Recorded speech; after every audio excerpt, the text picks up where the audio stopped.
Ni ai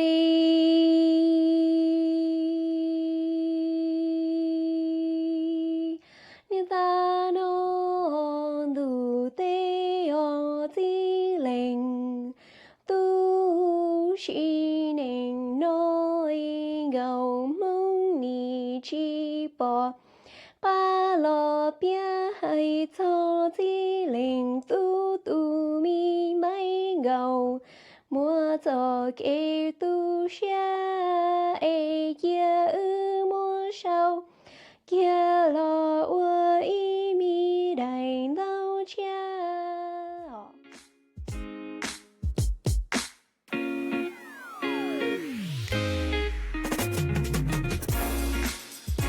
In a world dominated by digital screens and instant gratification, there's an increasing divide in our human connections and difficulties expressing our vulnerabilities.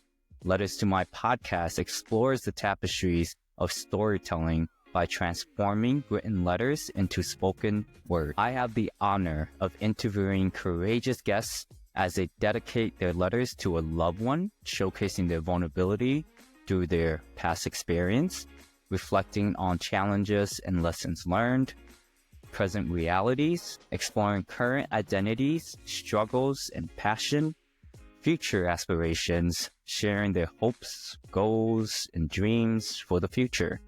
Lastly, and most important, is wisdom sharing, imparting their wisdom, their advice, and inspiration to the next generation. Some of you who may not be Hmong may be wondering, what is a Tu and why Mai? The names Mai and Tu are two of the most common names in the Hmong culture, similar to Muhammad, Fatima, Juan, and Maria. Tu is a wordplay to Tu. Mai is a wordplay to Mai. Hence, the guest dedicates a letter to my daughter, son, partner, or whoever. Hello, 안녕하세요. My name is Sai. I'm your podcast host for the Letters to My Podcast. Welcome, where I get the privilege to capture, reflect, and share stories. I love what I do as a social worker. I'm proud to be Hmong. We are a small and mighty ethnic group from Southeast Asia. Get ready for the guest to Sa Sol, which translates in our language to send message.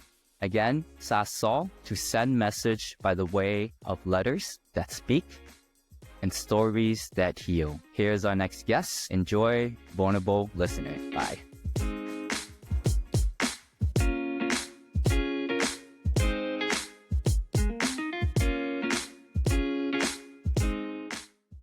Welcome everyone, Letters to My listeners. Today we have a very special guest. His name is Seng Xiong, and I wanted to introduce him to you all and read a little bit of his bio and talk to you kind of why I wanted Seng on this podcast. Seng Xiong, they, she, he, is a queer second-generation Hmong American community and arts advocate that resides in St. Paul, Minnesota. Over the last several years, they have committed to serve in the facilitation of healing and social awareness through anti-oppressive, holistic wellness, and trauma-informed practices. Seng is dedicated to operating a framework of decolonization that celebrates authenticity and joy, along with the remembrance of our ancestral wisdom. They have led trainings around LGBT competency, communal healing, and meaningful relationship building, which has included Trans Equity Summit through the city of Minneapolis, Minnesota, community healing circles to local counties, and speaking engagement with students of color who are in K-12 and higher educations in the Twin Cities, Minnesota. Currently, Seng is pursuing his Master of Social Work to become a licensed therapist with a focus on LGBTQ care, family system, cultural identity, sexual health, and most important, liberation. And I want to tell you all a little bit why I kind of want to Seng on here. Seng, thank you again for joining us. Seng, can you just say your name a little bit, just so they can hear you? Yeah. My name is Seng Xiong. I am from the Twin Cities. I'm really happy to be here, so thank you so much, Sai. Yeah, welcome. We're happy to have you here with us. So, just the listeners, part of the reason why I want to sing on this podcast is saying because I saw you doing some drag shows, or you were just being open and just showing your beauty and so forth. So I think I was inspired by that because I'm big on vulnerabilities. I'm also big on doing something that is, whether it's considered taboo or whether it's not the norm in our culture. You're just being your full self. So that's part of the reason. Another part is that Seng is a family member of mine. My brother-in-law, who's married to my sister, that's Seng's brother. So we are family through connection, and we actually haven't had a lot of conversation. So this is the part where I want to have everyone learn about Seng's letter today that he's dedicating to, and also for Seng to share some of his wisdom. Seng, can you start out by kind of telling us who you dedicated this letter to and why? Yeah, so I thought to write a love letter really, to Hmong queer and trans siblings, and furthermore, a chosen family of mine.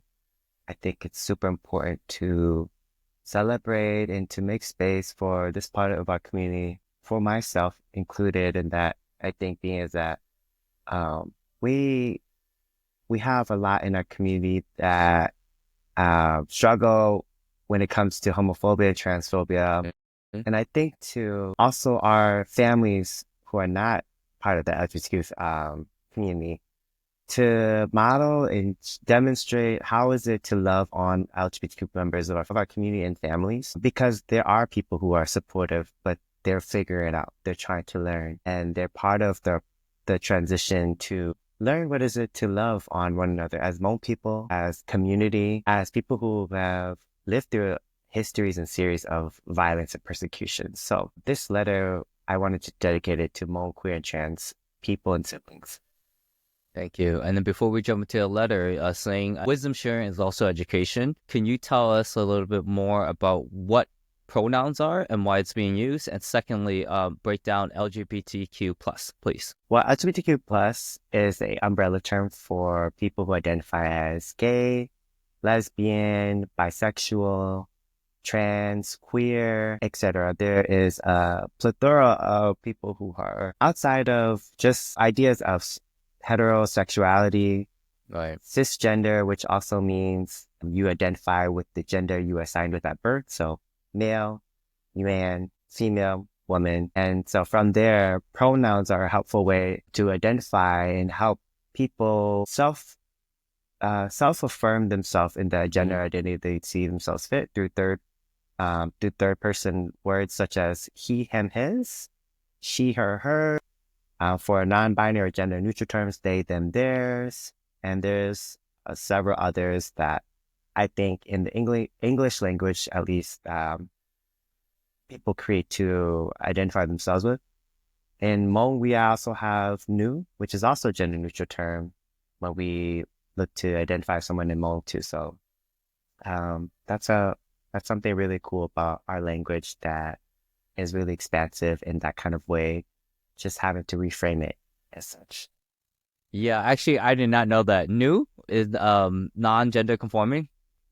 That's really cool. You spell it as NWS. Wow. Kutu nu, like that. Oh, thanks for teaching us something new. So we have to all use that. Thank you, Seng. We would love to hear your letter. Would you like to read it for us? And then those listeners who are going to be listening, you can see it. We'll post this online too as well. Yeah, so I will go ahead and read my letter that I wrote. This took me some time to write because I really wanted to be thoughtful. And so I hope this does justice to people who come across it. I'm sure it will. Thank you. So, to my beloved Hmong queer and trans siblings and furthermore chosen family, I dedicate this letter to you for helping me to remember my being and reason here in this lifetime. It is because of the love from this part of my community that I get to be fully myself in all my glory. The courage I get from each of you reckoning your power and who you are has given way for me to have endless possibilities about what I am capable of and a deep remembrance of that. My inner child rejoices every time we get to commune as people who have chosen each other as family because of the ways we see each other. My past realities.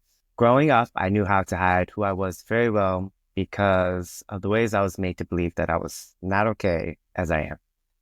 This came from abuse and trauma within my family that stems from the long histories of violence we have endured. From it, my young self felt pushed out, betrayed, unloved by those in my family and community. It is one of the most painful things to have a truth inside of you and not being able to share it, and even more so, a beauty for no one to recognize it. The person I am today is one I needed back then. I now make it a priority to breathe life and love into the child in me. who was made to feel less than, and I hold close onto my village I have found that sees and respects me for who I am as we do for each other. Self-love, compounded by communal care, has been the disrupting point of not feeling valued in this world, being that in relationships, we come across our traumas. It will also be in relationships that we find our healing. My present realities. Sometimes there are pressures to have to disclose who you are to people as an LGBTQ person. The idea of coming out is a weighted event that can feel so highly staked and foregoing of our power in the hopes of being accepted into the eyes of cis hetero people, which, by the way, is an ever ongoing process if you let it. Rather, my hope is that we as Hmong LGBTQ people can take on space to invite in people we choose to be part of our lives and enact the autonomy that gives us my hope is that we as Hmong LGBTQ people can take on space to invite in people we choose to be part of our lives and enact the autonomy that gives us centrality to our stories as we see fit and within our safety. For me, I understand the value I have, and so it is an honor to share space with myself in the company of those that attest and embody that very quality, dignity in our humanity.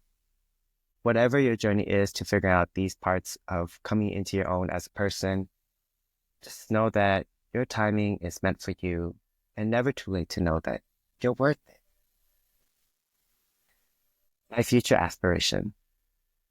As I move forth in finding more so who I am and the gifts that I share, I want to leave you with this. Remember where you come from and those that have paved the way. Our paths are never alone because we have been shaped by someone else's sacrifice to allow us the chance to actually make better of our circumstances. It gives me a great deal of gratitude to know that there are ancestors and people, even those who do not even know of me, that felt compelled to want to make a better world so that I could experience a sort of love they transferred onto it through their will and might. In that framework, I know that it is my calling to continue carving out space and joy so that the next generation of Hmong, queer, and trans kids know that they were loved and thought of. If and when you get there, try it out for yourselves too. I wish to share this wisdom with you. I love being Hmong, queer, non-binary, so much more as it is my birthright. It may have taken me a while, but I now certainly know these facets of being. Each of us have our own lights that are precious, for it can transcend timelines and adversity of our. Writing this letter and now reading it, what kind of experience did that give you?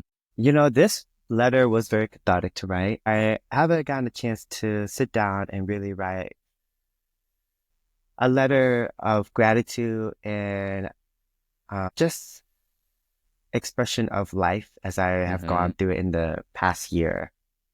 I think because I've entered school, and school can sometimes kill the joy of writing as academia can do so. But writing it allowed me to just reflect about the journey I've been on a little bit to become the person I am today.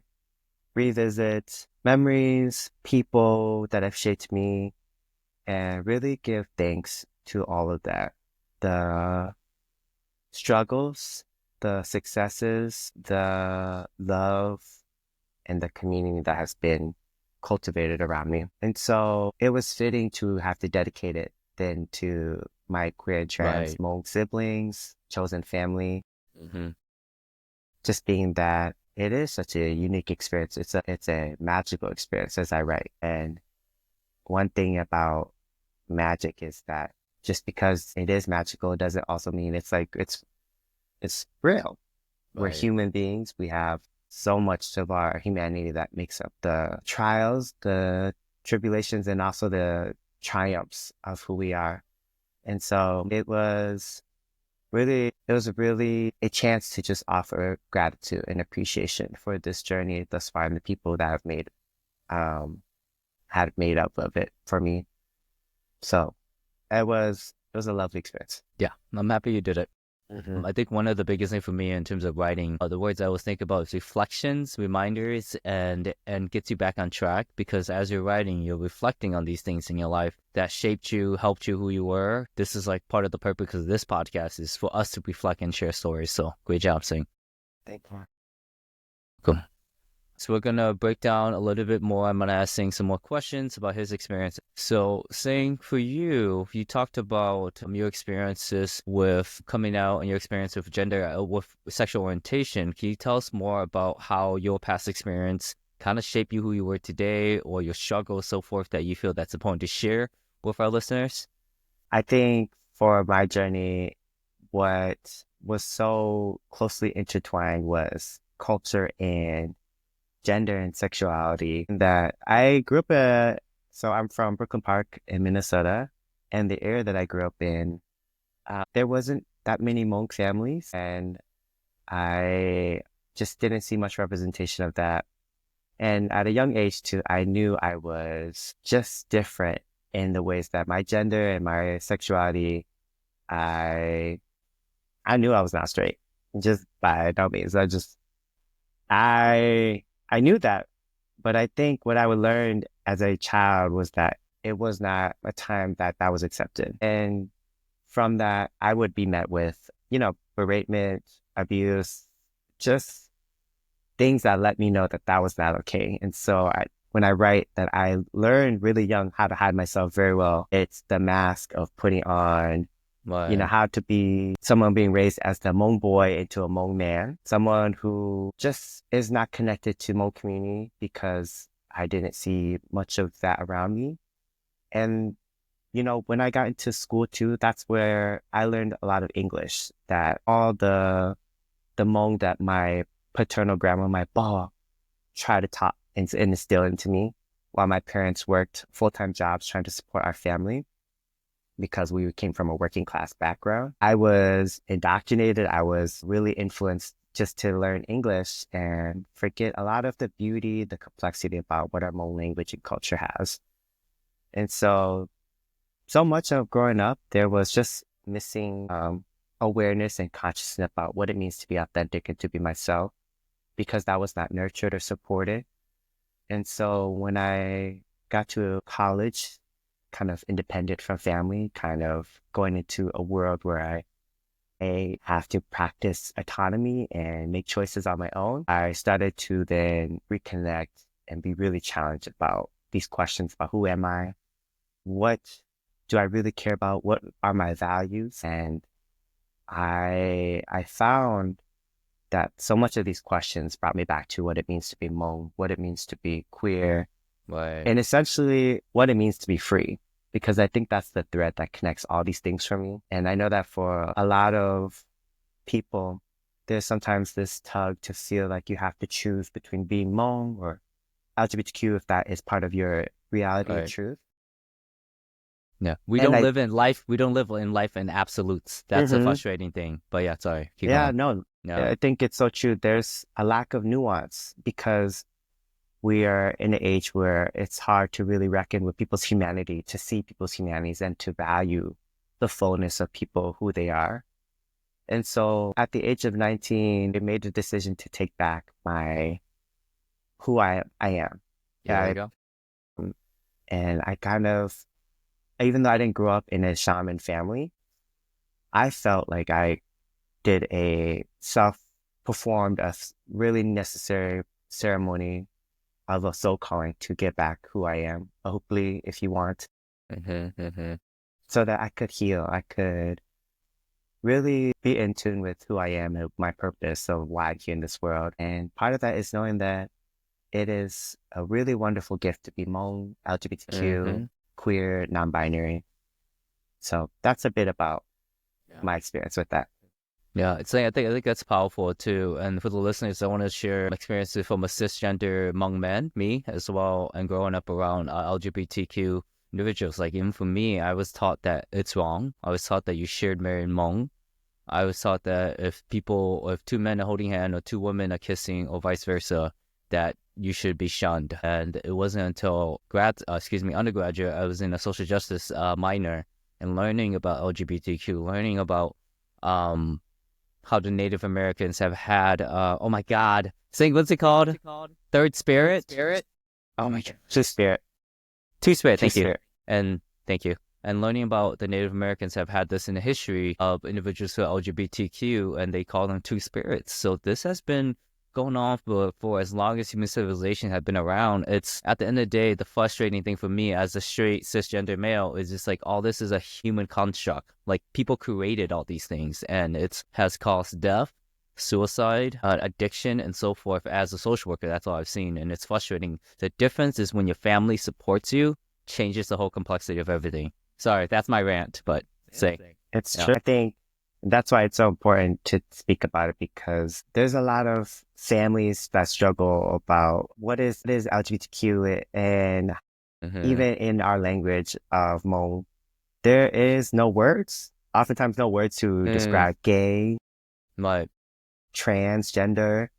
It's you're willing to put words together just to describe that kind of experience. Right. And even if there are identifying words, they're often with negative connotations that spread stigma about what it means to be queer and trans. And so when we get platforms like this, I think it's super, super important to raise awareness and education about it. I think because ultimately it's about our healing as people. When I speak about, we have been through histories of violence, of imperialism, of colonization that has led us to at least this land here in the United States. Those make up the reasons why we are able to cause more hurt and violence onto each other, because that is the kind of cycles that we know and live. And so these are the chances we get to break those cycles, to heal together, and to learn what it means to love each other as Hmong people. Absolutely. Those are very powerful. Seng, you touched base on your experience of coming out and just motivating and so forth. I want to get a little bit more deeper dive into you personally. 2 questions I'm going to ask you is, I know you talked about your coming out, you talked about your struggles, and you talked about why it's important to come out, how you reclaimed your power. But I think the listener could benefit from hearing more about what broke you. Like what broke you when you were younger that kind of helped molded you. So 2-part question, sorry. Yeah, for me, like to reframe this question I think that speaks the piece I was speaking about earlier, that when I was really having to ask these questions about who am I, what do I value, it was a point of reclamation and rebirthing of who I am. I think when you grow up here in America, and in the ways that school systems teach you about American history, that leaves out so much of the violence that has been a part of the fabric of this society's history, and how there was an erasure of our part in the history of how we were involved in a war we had no place in originally, in the Vietnam War, leading to our displacement as Hmong people, to the genocide known as the Secret War for us as Hmong people back in the 1970s, throughout the 1980s. There was just so much lack of information about truth, lack of support about different possibilities and what different models of what it means to be a person, especially a person who is queer, who is openly queer and trans, gender not conforming, etc. And when I go back into my story, I appreciate I've had people in my family specifically who were some of the first people to just reclaim and just profess their humanity as queer people, as queer Hmong people. And so those models for me allowed me to feel more emboldened and courageous to share that with people in my life. And that's the part of, I think, the idea of inviting in people versus coming out is really, really brought to life, because coming out is it is, I think, an experience for people who consume the person who feels like they have to be made known as a queer trans person. It is not holding central to the person that is, feeling that there is a lot being staked upon just to tell people who they love, who they are having to question if they will be loved after this disclosure. And so when we think about inviting in people, it gives us power back that, yes, we get to be the main characters of our lives. We get to choose people who care about us, who love us. And that in that sense, there's no discarding of us as as people who have tapped into our humanity in that way. So it means so much. I think when I think about that age of 19, when I was having to have real critical questions and real breakdowns of who I am, and really essentially just have to erase everything that I was fed as lies in regards Right. to what it means to be Hmong, what it means to be straight, what it means to be queer, sifting through all of that and getting to just claim my own humanity and inviting people who see and respect that. And I think since then, at least I'll speak for myself, when I have really leaned into that, the truth of who I am, it is hard. It is not an easy journey. And I think a lot of people who are a part of this experience can really relate to that. And even people who just understand what it means to be authentic to themselves. It is a fight, but also it is a demonstration of how to love yourself and how you teach people to love you. And I think in that way, people learn to come along, and we shift the narratives of violence that have been a part of our history in undoing those long cycles and create the ripples of what it means to heal together collectively and also in our own lives. Thank you. Thank you for sharing that. Saying, I want to get more vulnerable with you. I'm curious about your moments of struggle when you were coming out. Yes, you had support. Yes, you had other people, but this is more about you. How did you process that? And how did that help you, I guess, reclaim your power, like you said? I just had to wipe everything that I was fed that I knew was not the truth of who I am. You know, growing up, again, there's not much representation of in mass media, in my family, in the community I was surrounded with. I grew up again with communities that were communities of color. I grew up with a lot of Black and Brown, Southeast Asian, Indigenous and Native American communities, but there was little Hmong families that I got to be around with. And so when I got into the school system, there was just less representation of what it means to be Hmong. And so being that also I grew up in a family that there was just a lot of internalized and there was a lot of homophobia, transphobia. I was fed so much negative images and messages about all these things that kind of create this sense of self-hate around these pieces about culture, gender, and sexual identity for myself. When I learned about some of my trauma responses and the ways that I've survived throughout those instances of ostracization and violence, it is to appease people. It is to freeze in place and make sure that I am not giving a sense of weakness or vulnerability. LOO. Yeah. Because it's survival. When people smell your vulnerability that don't have the best intentions or don't have the tools to know how to take care of you, that is a point for a violation, for you to be violated. So, at 19, I didn't always go by this name Seng, and I wondered why at that time and place in my life. Yeah, why is that?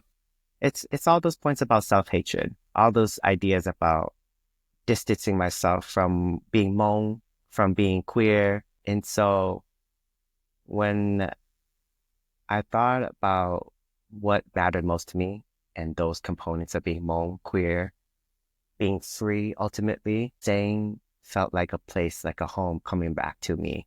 And that's why I felt like I had to conduct or do my own sort of soul calling or hupli so that, my soul comes back home to me and I start the journey of healing, of learning what is most authentic, what is most sincere about who I am and what I want to offer to the world and people around me. And it's a lot of getting through mental health issues, of going through, trauma is prevalent in our community, what trauma is prevalent in my family, and what sort of ideas of normal that I had to consume as a child to survive that I, as an adult, have to undo and unlearn so that I can best be the version that I want to be of myself, and also pass on to the future generations to come, because there are plenty of more Sengs that are on the rise. That's and right. I want them to know that there's love, is people here. There are people who see them, who are like them. And we've always been here. Just Right. because our history doesn't say so sometimes. In the mainstream. Well, who wrote those history books? Right. Heterosexual straight people.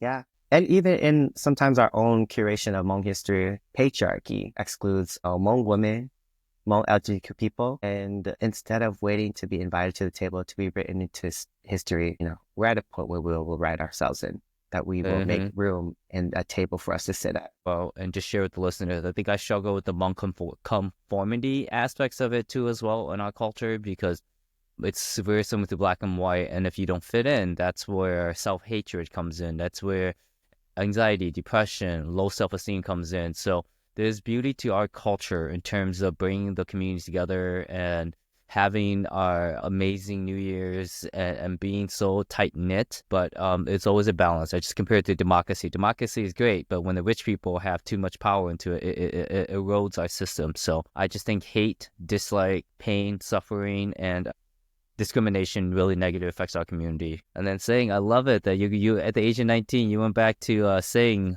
I think for me, I went by David for until 30, 31. Yeah. And then it's not my legal name. Childhood, they did call me Davy, but I think it was after the George Floyd when I realized that I was curtailing my name so white people could pronounce it better. So and so I feel you in that, and this is just reclaiming my name. Sai is a wonderful and beautiful name. It took me a long time in therapy to accept that, but it is. So, saying our past experiences is the paths that help shapes us who we are today, and I want to move us towards your present realities. You can talk about, first of all, I want Seng to talk about his identity. Who is his identity? He did talk about it, but I want him to make it more clear.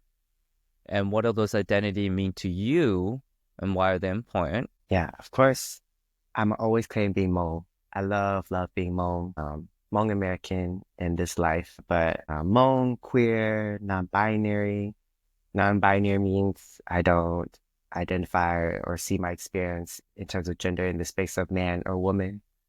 My gender identity is in this kind of gray area that doesn't exist in either of those experiences. And also, I think one of the identities that I've had to learn to come into, especially as a young adult, well, I'm 30 now, so I can't claim being young adult no more, but in my adulthood, Right. as being a facilitator of healing, I started off this journey of healing as a massage therapist because it felt like I was reconnecting with some cultural practices that we have used long before Western medicine was introduced to us to take care of ourselves and our communities. And that was massage or body work and the science of it. And when I knew I have some intuition without any formal training, I wanted to do that for my family, for my people in my life that experience chronic pain, experience aches from having to work excessively in a capitalistic society, and also just get the opportunity to be just treated and cared for. And I tapped into that form of healing. Before then, I found advocacy for my professional experiences that I've done in the past several years as a community advocate. I worked at a Hmong gender-based violence agency that advocated for survivors of domestic and intimate partner violence and people who have gone through also homophobia and transphobia, specifically within Hmong and Southeast Asian communities. And so I dedicated a lot of my time, especially in the past several years in this pandemic, to advocate, and to provide spaces of healing and connection for people to find each other. Because I think so much about violence and oppression is that it is an isolating experience. It is supposed to be an experience that is shameful, that makes you not want to connect with people about it, that makes you feel like you're all alone and dealing with some of life's most harshest conditions. And I just want to add, this is what I tell my clients and other people, whether it's domestic violence, sexual abuse, whatever, it is an individual experience, but not a singular experience. Yeah, Oh. Absolutely. And I think we have so much to do as people and in our own inner work to really destigmatize and unravel the shame about these things, because it's not going to bring us closer to relieving these pains. It's not going to bring us closer to getting out of these kind of cycles of violence. And what those spaces meant for me as someone who wants to conduct healing is that, again, when I think about people who have sacrificed as part of my ancestral line, as part of people who have fought for civil causes, for equity, for humanity, there it was an idea to bring in people they may have not known, into a world that was better than the one that they were in currently. And so I have babies in my family that I hope that they don't have to go through things that my generation has gone through when it comes to traumatic things.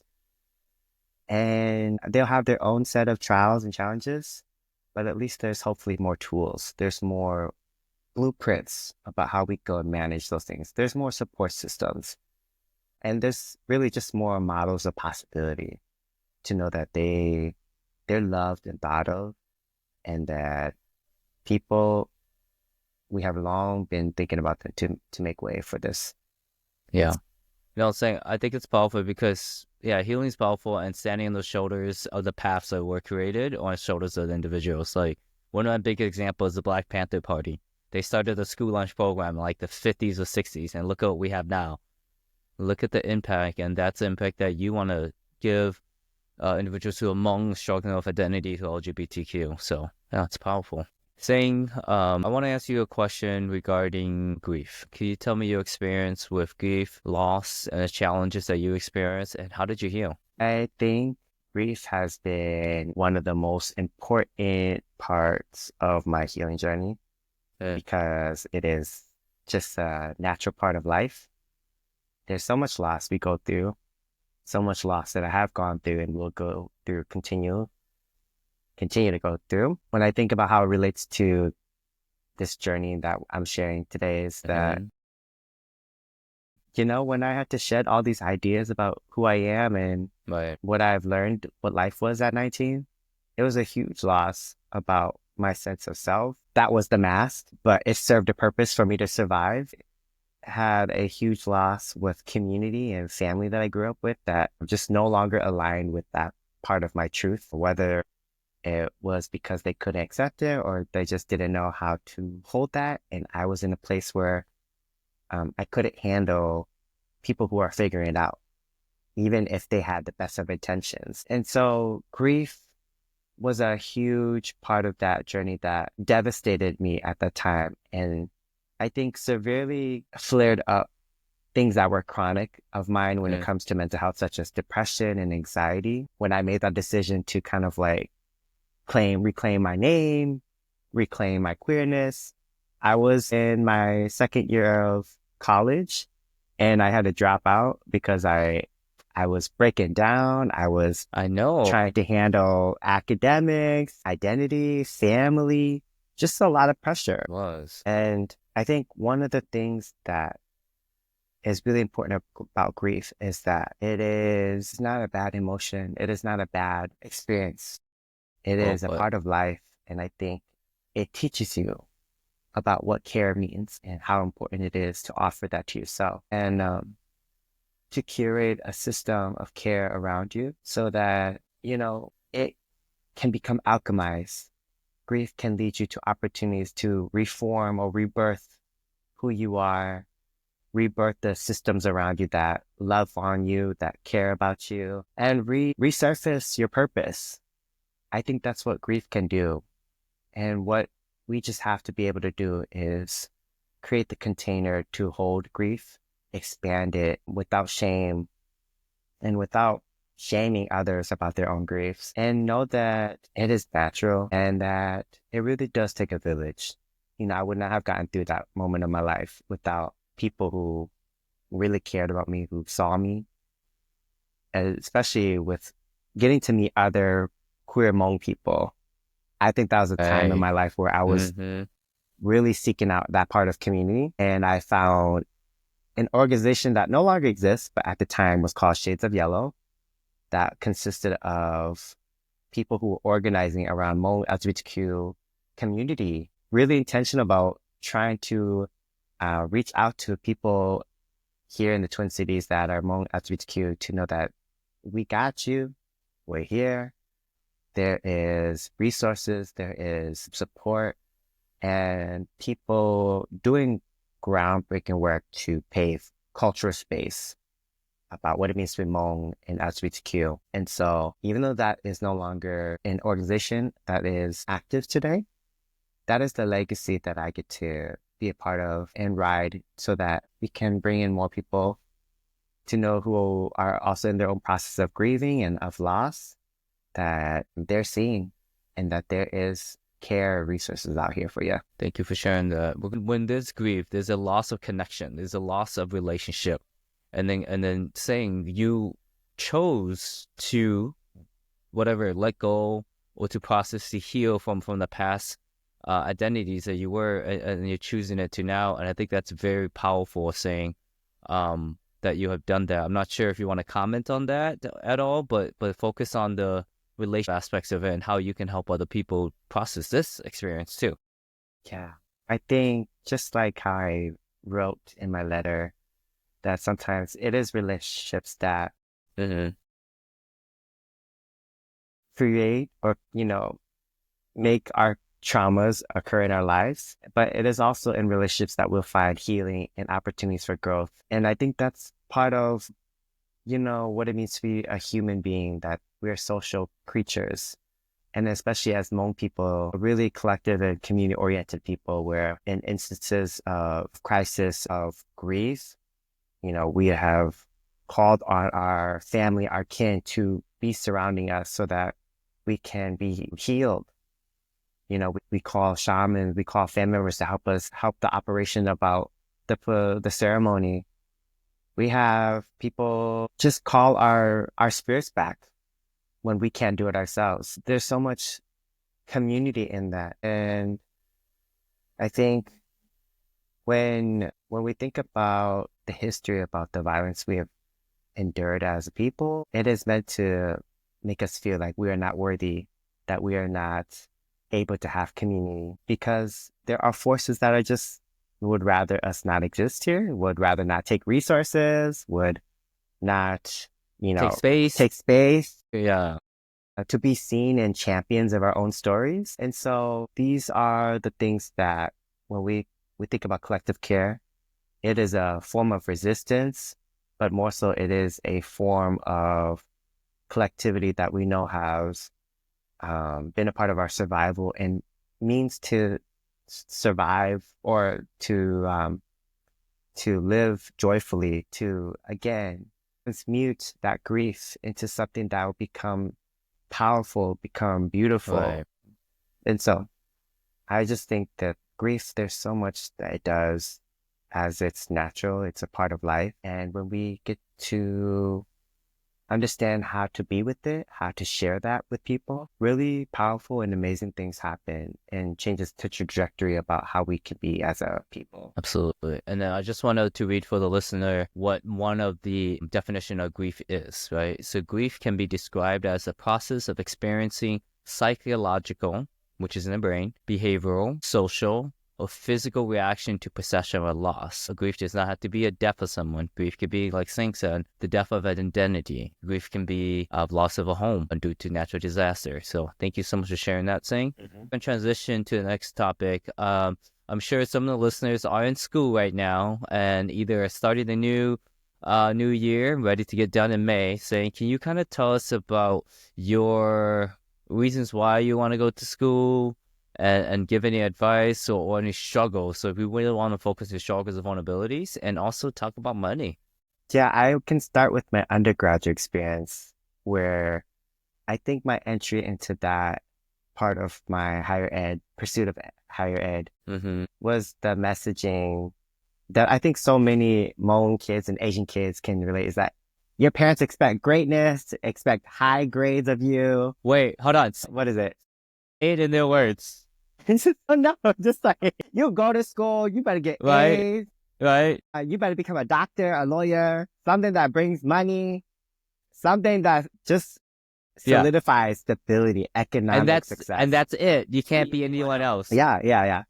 And so those were the pressures that I also faced and was right from high school jumping into my undergraduate program. Although I didn't have no idea what I wanted to do, I was just going because it was something that was expected of me. And when I was breaking the sort of matrix of everything and having to question everything, you know, I dropped out for a little bit, for a full year. I went back to finish my undergraduate with a business degree. And that decision was still it felt like obligation, albeit I made some more intentional choices about how I would do it. Yeah. You were living their life, not yours, Exactly. it feels like. Yeah. And I was still in limbo when I graduated from my undergraduate experience because I didn't know what job I was going to do. I didn't know what to do with the business degree. It wasn't something that aligned with me. And so coming back this time around, pursuing my master's in social work, specifically to become a licensed therapist in the future. Through the life experiences and the work experiences I garnered over the past several years, stemming from my undergrad experience, it really allowed me to find who I am more so and how that informed what I want to do professionally. And for me, part of my profession was something to be of service to people.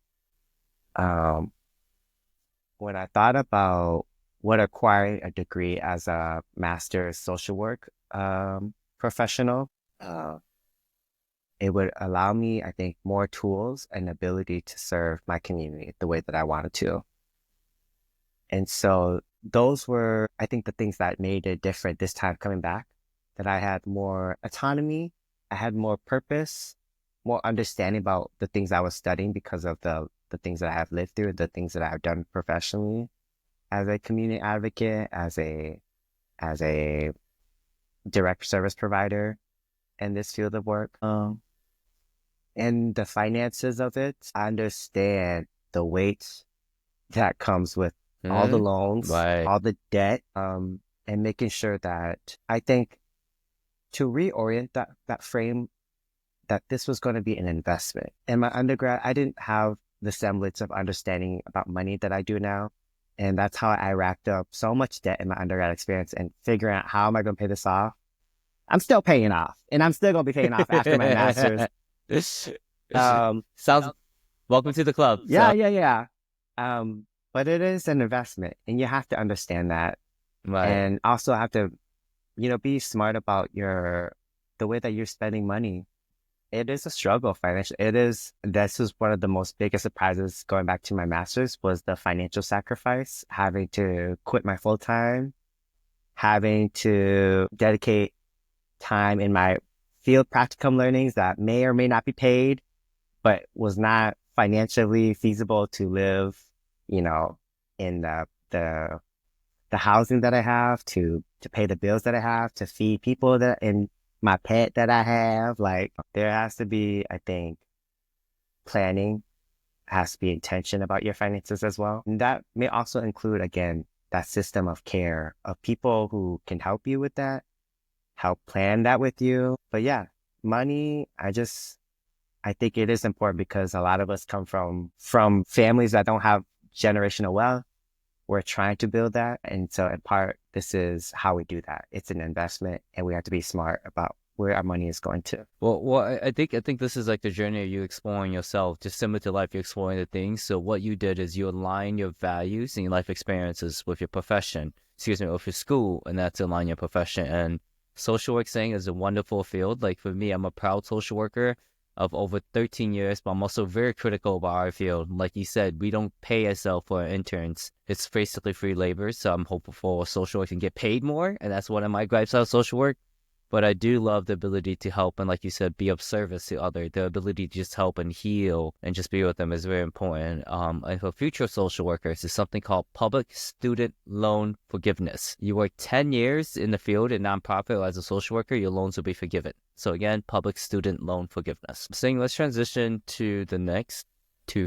Okay, thank you so much for sharing about your experience about school. Saying school is going to help you transition to your future. So let's talk about your future aspirations. And again, just so the guest knows, these are where Seng would talk about his wants, his desire, what he yearns for, what he's aiming for. So Seng, let's explore your hopes. Kind of do like a little map. What are your hopes right now? Yeah, in light of this time that I had with you, I want to continue paving resources and space for more LGBTQ people to commune and to really explore the intersections of their life experiences, and so that they can be more in tune and connected with who they are and with their community, with what it means to be, Hmong and LGBTQ. That's right. This is a really beautiful experience, and it's a hard one as well. And so when I pursue my master's in social work, the hope for becoming a graduate of this program is to get my license in therapy and to provide not only just direct service around mental health and holistic wellness for people in my community, that also just includes the full Hmong community, but it's also about hoping to enact change and change and shift some cultural notions that we have as it relates to the sort of violence we enact on each other, the perpetuations of patriarchy, of internalized racism, of classism, and also even, I think, destigmatize sometimes the practices around shamanism. I think, as our people had been introduced into Christianity way back into when we were only in existence or when we resided in Laos, we had missionaries come in to offer us some resources that met our basic needs in exchange for following the church, for following, this idea of Christianity. In some ways, throughout that process, shamanism has felt like something that was of something evil, demonic. And so I hope to also create ways that we can advocate about how we create equity, so that, outside of the direct service work where you're having to meet people's crisis and kind of support people in that way, also change what are the root conditions that are making people feel like they have to, seek out these services, which are crucial and critical. And we also have to think about what are the systems behind that contribute to the violence, where people feel like that they're not cared for, that they're not supported, that they're not enough, essentially. My other hope is artistically, I think artists are such a powerful and an amazing tool to be a vehicle for change. I would love to continue to support Hmong LGBTQ artists. The past couple of years, I've gotten to really foster and support Hmong drag artists about what they're doing to infuse culture into this really queer art form. I think where I got to meet you. Yeah. Wait, before you go on there, can you tell people what a drag show is? Yeah, a drag performer is someone that dons on a persona that may align with a different gender than what they are assigned with, to artistically showcase a message that expresses freedom, that expresses something that is meaningful to their drag craft. So a drag show is often conventionally known as where you get to see someone perform, dance, you tip them, and you celebrate just the queer art form that they are contributing. And I think for me, my first time going to drag show, how old? I was probably like 21. I was like, wait a minute. Yeah, when I went there, I was in college. Like, wait, what is this? This is so weird. Where's the woman? Right in my head, like that was that natural thought process in my head. It just shows how deeply embedded how heterosexual society places in our head. So it took like a while to just like process that. But at the end of the day, it's just fun as going anyway. It was one of my best shows. They had fun. It was burlesque themed as well. I know it was the best. It was at a place in Northeast Minneapolis. I cannot remember the name of it. Okay. Yeah, but it was amazing and fun. And anyone who has not been to a drag show, go. I live in New York City, so I get the benefits of going to a lot of drag shows. So, Seng, you talked about. Wait, can I share something real quick? You know, my first exposure to drag was actually at Hmong New Year's when I was a kid. What? How? And where? You know, I think this was, I don't know if this was still happening at the River Center, but I was a kid. I don't remember. What year? Yeah. This was when I was like 7, 8, 9. Okay. So this is years back. That's right. At the Hmong New Year, I saw just some of the two majestic, larger than life forces dressed in like Hmong feminine clothing. Beautiful. And they were so beautiful, muscular. My perception as a kid, I saw them that they kind of resemble someone like me, that they looked like they were people that were assigned male at birth, but they decided to go to Hmong New Year and these like beautiful Hmong gowns, you know, all the coins, the headpieces, the jewelry, the dress, the skirt, all of it. And it was like seeing two drag sisters just love on each other and show love for their community at the Hmong New Year. And that was a moment where a light bulb clicked for me. Like, right? I see myself in them. I know. And that was my first, I think, exposure to like drag or just people who were gender bending, essentially. Just going out of the norm. And who gave no fucks, which I loved. It was amazing. I would get that. Yeah, no.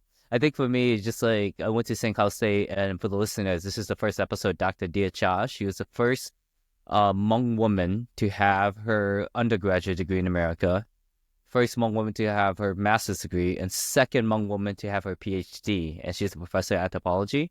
And I went to St. Cal State in 2007. And like Seng said, we are around a community that doesn't look like us. So going to a school that's about an hour and a half away from the Twin Cities and seeing a Hmong professor was awe-inspiring because it showed like, oh, wait, we can get here. Oh, wait, we can be respected. Oh, wait, we can do these things and make impact. So I'm happy that you had that at the age of 7 because saying this is the purpose of this podcast is for us to pave the way or to give us a platform to show that we are paving the way for the next generation. And I'm hopeful those individuals who are struggling with, I'm not sure the right term. Is it coming out or struggling with identity? What's the right way? I'm just struggling with identity. For those individuals who are struggling with identity, this is listen to Seng's story. Listen to the mini stories that we're going to have on this. Seng, I cut you off when you were talking about that's why I met Sai. I'm not sure what you meant by that. Oh, yeah. The other avenues of art is fashion. I met you at a fashion show that I was doing in New York. And this was last year. Yes. Okay. Talk about it. Yes. I was featured alongside an amazing cast and team of designers at Asian Fashion Week, showcasing Hmong indigenous clothing that were also created back in Vietnam and Thailand and Laos. And so I wanted to continue to uplift the materials, the design that are inherent to our art, our craft as Hmong people, such as batik, materials of hemp. And wait, explain what batik is. Start again and explain what batik is.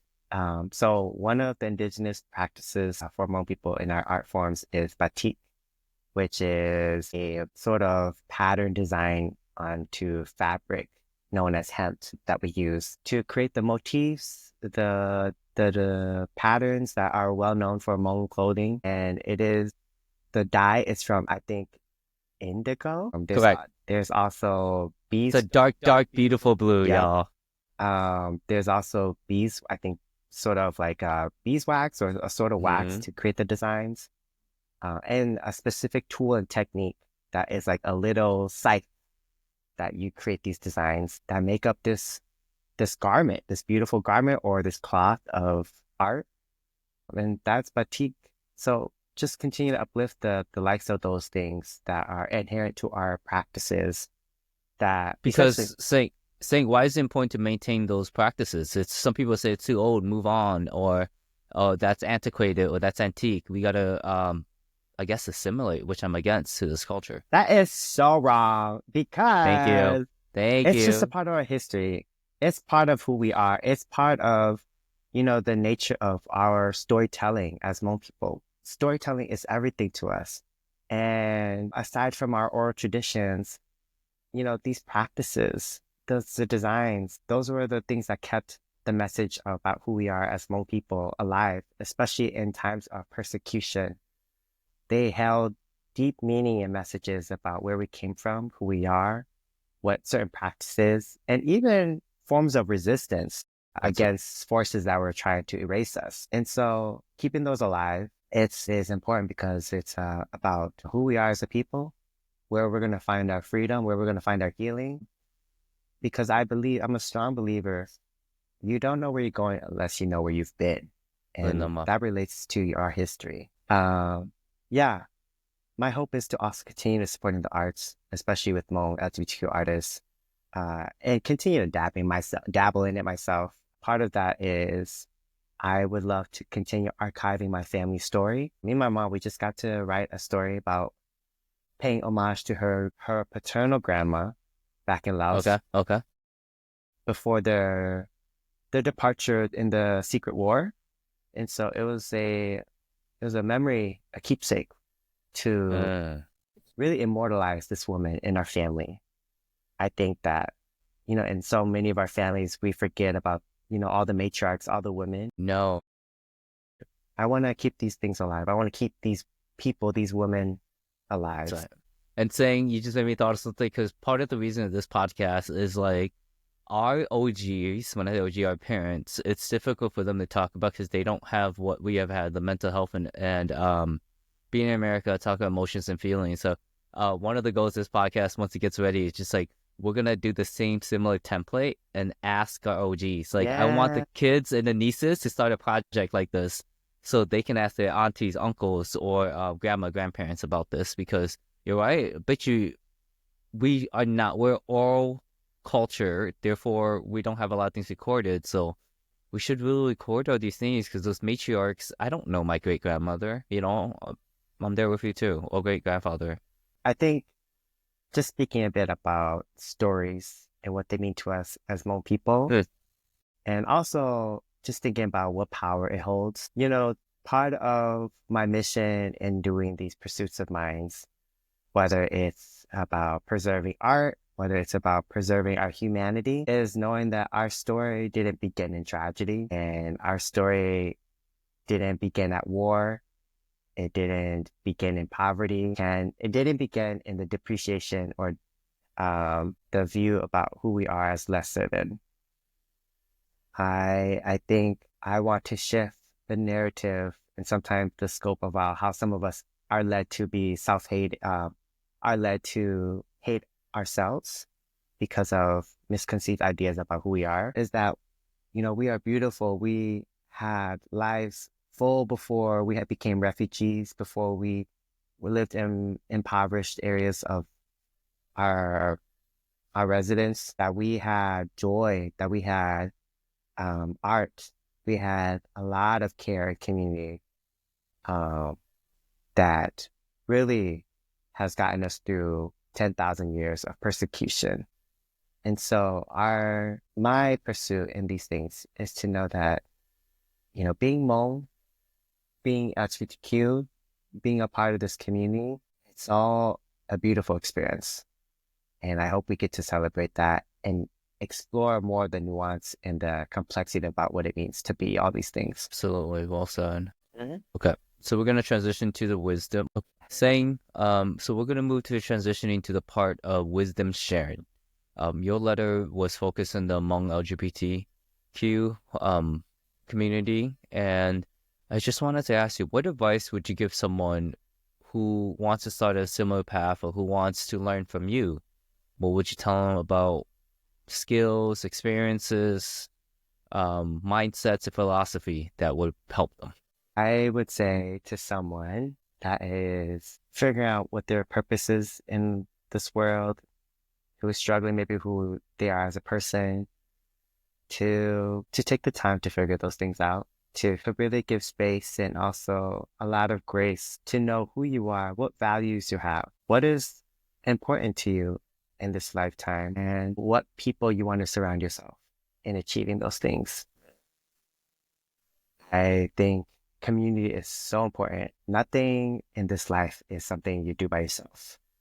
Everything has been touched by a person or another person's actions, whether you believe you did something by yourself or not. And so taking the time to just know who you are so that the part about discernment is clear. What is it that you are willing and not willing to do to get to where you want to go? What is it that you need to do to get to where you want to go? I think it's so helpful when you know who you are to understand the kind of discernment you need to get to where you want to go. I should know because, when I didn't know who I was, I felt so lost in life. I didn't know what I wanted to do. Right. But when I started getting more clear about these things, it gave me a compass about, okay, I think I have a sense of where I'm moving and get the traction that I need to get there. Saying, what if you don't have community and your family's against you? Or you don't know what to do? No one supports you. No one in your family. Those are some of the most, I think, challenging and honestly scariest places to be, where you might have to go find it somewhere else. I don't believe that no one has nothing in this world or no one has nobody in this world. I heard this quote. I don't know where it's from, but it's something to the degree about, there are people waiting to love on you in this life. You may not have met them yet. You may not have built the relationships there yet, but there are people are willing to love on you, want to get to know you. And so I would say if it's not present, keep searching, keep holding on and having the courage to tap into who you are. And, when you are your most authentic self, it attracts people who are their most truest self as well. Light attracts light, healing attracts healing. And so you want to really exhibit what you want in return. And so taking the time to get to know who you are, that, even if you don't have an external form of community, if you don't have that yet, you're going to build that relationship with yourself first then. Build that first and foremost, because then, again, you get to tell and demonstrate to people how you want to be cared and loved on. And just know that there are people who want to do that. So I would say focus on those things and know that healing is not a linear journey. There is going to be many bumps along the roads where you feel like you did something shameful. You had a learning curve that you just felt like, I feel so late, or I feel like I'm not at the right part of my learning journey. I think our timing is on our own divine schedule. I, for a long time, felt like I was redoing a lot of things that I felt reminiscent of my puberty stage, even though I was So like true. in my 20s. I was like, why do I feel like I'm a 13-year-old or 12-year-old, like making all these like mistakes as a adolescent? But it's because, sometimes we're not afforded those things when we're in our survival. We're focused on what is going to get us to the next day, the next meal, the next check. And so know that you are on your own divine timing when you have these really, really profound moments of learning and truth about who you are. It's never too late.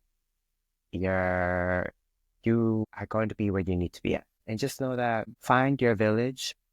Find the village that is going to hold you and take you through some of the most challenging points of life. I think it is so important. This is a heavy world. This is a life experience where you need people to hold things with you. And that includes also the joyous part of life, the celebration of our endeavors when we have accomplished something, to be recognized for all the sacrifice that we have put into something we want to achieve or accomplish. I think, especially as Hmong people, we have a lot to do celebrations. We have so much effort Sure do. around funerals, around like hardships, So around much, mediations, but right? little for like, celebrations in our lives. And so I want to encourage us to continue celebrating. I think it is so important to recognize that joy is an essential part of our journey. Yeah, absolutely. Yeah, and I just want to add to what Seng was talking about too, as well, for anyone who's going through this experience, who feels lonely. If you do have trauma, abuse, and neglect, we will encourage mental health services too as well, which is going to help individuals deal with that. And I'm a natural book reader, so I encourage you all to get books on the topics. There are books for almost every issue, idea that's in the world right now, or use the internet. So Seng, we would love to hear your Seng, we would love to hear a statement that kind of wraps up our conversation today regarding your letter dedication. Is there a quote or something, some message that you want to pass to them? And this is you sharing directly. Look at the camera. You tell them as if you're talking to them. Even before I get to that, you just inspired a thought. Tell me About, that yearning for connection and community that sometimes they may not be present in people's physical realm. But, I think this is the beauty about the age we're in, that digital community exists, that if you can't find it in the physical environment, environment around you, the digital space has been such a powerful one to find people across the world who relate, who understand, who can share about the things that be relatable about what you're also going through. And that has been true for me too. I remember when I was going through my phase of reclaiming who I am, Tumblr, I don't know if it still exists, was a big platform that I found many people. And then they moved to Instagram. And then, also I got to then gradually build in real life, in the physical space of my surroundings, relationships with people. So I want to hold as just as valid that digital relationships are so powerful and can keep us afloat when we feel like there's no one in our physical life to do that with. And now to this part about maybe leaving a closing message and a quote rather. I had a mentor, or maybe I'd rather just say a guide who I needed at this point in my life. Her name is Charlotte Wynn. She's based in, I think, Los Angeles on the West Coast. And she shares something just so simple, but it was so deep for me, that went along the lines about my greatest gift to humanity is the quality of my inner world. And what that meant to me is that when you do the work, when you do healing, when you can raise the vibrations of the frequency about who you are, what your purpose is here, and your discernment to know what that is, you will exude and you will bring forth so much of the goodness about who you are, and infuse that into the environments, the rooms you even step into. That those are the things that build our self-confidence, that make people know that we have a conviction, we have a sense of dignity about who we are, and a truth that we have to share, and it's undeniable. And so for me, I leave that the quality of our inner world is some of our greatest gifts to humanity. That's beautiful. Wow, that's so powerful, because that got to me too as well. It makes me think of a quote saying that it makes you think of a quote that a rising tide raises all ships. So I think that's very powerful. Yours is from the internal, external. Mine is just overall benefit, which I really like this. I'm saying I actually would like you to answer a similar question for LGBT youth who are struggling to come out or dealing with their identity. Yeah. Wait, Seng. Wait, I thought there was like two parts about youth and then people in my own life. Sorry. Let me repeat. So this part is similar to the quote that you just did, kind of your dedication, but I would like you to phrase it to individuals who are struggling with identity and struggling to talk about it, to share. I want to dedicate this part to Hmong LGBTQ folks who are still coming into their own or finding who they are, and especially to youth, that you are so exquisite and wonderful as who you are, and in the journey about exploring who you are. If you feel like you're having trouble finding it, there are people, again, that are looking to want to care and love on you. And that we're out here. We're doing work and we're doing really great things to make sure that our imprint, our existence, we matter. We're here, and that you matter, and that you're going to be here. And just know that you can be all of these things at once. You don't have to choose one thing or another to feel like you have to fit into a neat box to appease someone else's idea about who you should be. And surround yourself with community that is going to teach you, care about you, and also challenge you to grow. I think we need people who are going to push us to really think about what is our higher selves, what is our best selves. In order to do that, we have to also be challenging, critical, in loving and caring ways, of course, to really develop those parts of ourselves, because I think we all have a great purpose here on earth. That's why I think we're brought into this life, into this earth. It may have taken me a while, but I found it, and I'm here with you. I want you to know that your timing is perfect too, even if you feel like it takes a little bit longer. Well said, Seng. Well, listeners, you all had a chance to listen to wonderful Seng talk about his love for arts, love for identity, the healing component, uplifting the next generation, and just sharing your story of your own experience of identity, of patriarchy, of trauma, and so forth. Seng, I think this story is going to really connect with folks. So Seng, if people wanted to reach out to you and so forth, how can they find you? What is your social media handles? I'm on Instagram. So you can find me at seng.xo. And Seng, if you want to post any pictures of you in drag, and then I'll post a link to get a hold of Seng's Instagram too as well. That'd be cool. Hey, clarification. I actually have not done drag yet, but I have done gender bending stuff, like the stuff that you saw at the fashion show. So that's what I want to see. Sorry, I thought that was considered drag. So no. Gender bending. Yeah. I need to be educated now. Yeah, you can find me on Instagram there. And I just also want to say, sorry, Ochana, for having me onto your show. I appreciate you sharing this space with me. I think it's such a beautiful message that you're helping to share with, people in our lives, our community, in our fields of work, and it is an important one. So thank you so much. 就一条就睡个洞 OK 听到吗拜拜拜拜